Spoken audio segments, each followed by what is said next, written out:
চা আর কফি দিয়ে চিয়ার্স করার পর শুরু হয়ে গেল আমাদের পার্টি।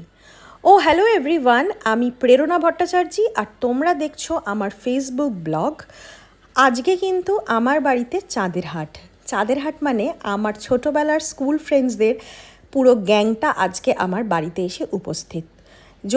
যদিও এখানে এক দুজন মিসিং আছে, তারা আসলে একেবারেই সার্কেলটা পুরো হয়ে যেত। তাও যতজন আছি ততজন মিলেই আজকে আমরা প্ল্যান করেছিলাম যে সন্ধেবেলাটা জমিয়ে আড্ডা, গান, মজা, খাওয়া দাওয়া আর কাইন্ড অফ রিউনিয়ন হবে। And we all make it a point যাতে বছরে অ্যাটলিস্ট 2 থেকে 3 বার আমরা সবাই দেখা করতে পারি। নয় সেটা ফ্রেন্ডশিপ ডে হতে পারে, বা এমনি র্যান্ডম যে কোনো একটা ছুটির দিন, বা দুর্গাপুজো। কখনো কখনো এই আজকের মতো হাউস পার্টিও অ্যারেঞ্জ হয়, আবার কোনো দিন আমরা রেস্টুরেন্টের লাঞ্চ বা ডিনারেও মিট করে থাকি।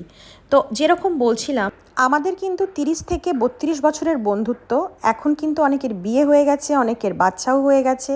এখন এই গ্রুপে কারুর বউরাও আসে, আবার কারুর বরেরাও আসে। তো আমাদের এই গ্রুপটা কিন্তু এখন ক্রমশ বড়ই হচ্ছে, আর সেইটা বেশ আনন্দের। আর আমরা কিন্তু এখন শুধু আর বন্ধুত্বের জায়গায় নেই, সময়ের সঙ্গে সঙ্গে কিন্তু এটা এখন আমাদের একটা এক্সটেন্ডেড ফ্যামিলিও বটে। তো এরপর বলি, আজকের আরও দুটো উপরি পাওয়া হচ্ছে গিফট।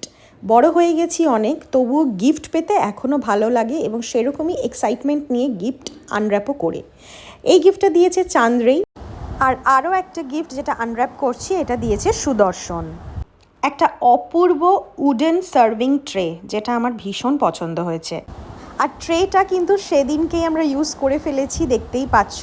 আমাদের ডিনার টাইম হয়ে গেছিলো, তা আমরা খাওয়ার দাওয়ার সবই ট্রেটার মধ্যেই অ্যারেঞ্জ করে নিয়েছিলাম। তো গল্প, আড্ডা, গান সব কিছুর পর এবার হচ্ছে পেট পুজোর পালা ছিল, তো আমরা খাওয়া দাওয়াটা শেষ করে নিলাম। তো স্মৃতির খাতায় আরেকটা সুন্দর পাতা যোগ হলো, যেটা মনের মণিকোঠায় আজন্মকাল রয়ে যাবে।